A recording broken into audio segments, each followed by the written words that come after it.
আসসালামু আলাইকুম রহমতুল্লাহ বারাকাতু। আলহামদুলিল্লাহ আসসালাতু ওয়াসসালামু আলা রাসূলিল্লাহ ওয়া বা'দ। সুপ্রিয় দর্শক, সহিহ মুসলিমে বর্ণিত হয়েছে রাসূল করিম সাল্লাল্লাহু আলাইহি ওয়াসাল্লাম একবার উম্মুল মুমিনিন জুয়াইরিয়া রাদিয়াল্লাহু তাআলা আনহাকে বাসায় ফজরের সময় জায়নামাজ রেখে বাহিরে গিয়েছেন। তিনি চারটার নামাজের পর বাসায় ফেরত এসেছেন।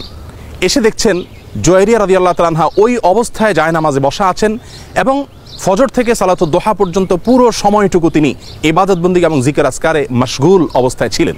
রাসূল আকরাম সাল্লাল্লাহু আলাইহি ওয়াসাল্লাম তাকে জিজ্ঞাসা করলেন, তুমি কি এই অবস্থায় বসে থেকে পুরো সময় ইবাদতে কাটিয়েছো? তিনি বললেন, হ্যাঁ ইয়া রাসূলুল্লাহ। রাসূল আকরাম সাল্লাল্লাহু আলাইহি ওয়াসাল্লাম তখন তাকে বললেন, আমি সকালে শুধুমাত্র একটি দোয়া বা জিকির 4 বাক্য বিশিষ্ট এটি 3 বার পাঠ করার ফলে আমার আমলনামায় যে পরিমাণ সওয়াব জমা হয়েছে, তোমার এই পুরো সময় ধরে যত ইবাদতবন্দি করেছো সেটাকে যদি তার সাথে তুলনা করা হয়, পরিমাপ করা হয়, তাহলে সেই 4টি বাক্য বিশিষ্ট দোয়া বা জিকিরের ওজন আল্লাহ তাআলার কাছে মিজানে পাল্লা অনেক বেশি ভারী হবে। সেই 4টি বাক্য কি ছিল?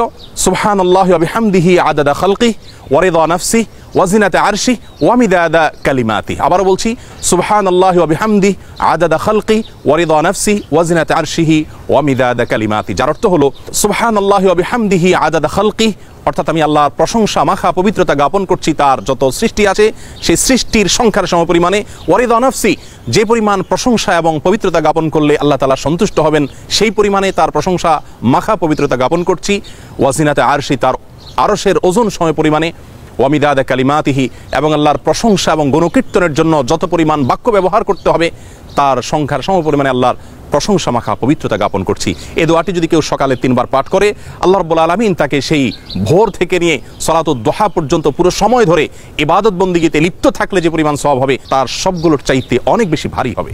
অতএব কেউ যদি সকালের এই পুরো সময়টুকু ইবাদত বন্দেগীতে জিকিরে তিলাওয়াতে মাশগুল থাকেন, সেই সাথে এই দোয়াটি সকালে 3 বার পাঠ করেন, তাহলে আল্লাহ রাব্বুল আলামিনের কাছে তার কি পরিমাণ সওয়াবের পাহাড় জমা হতে পারে।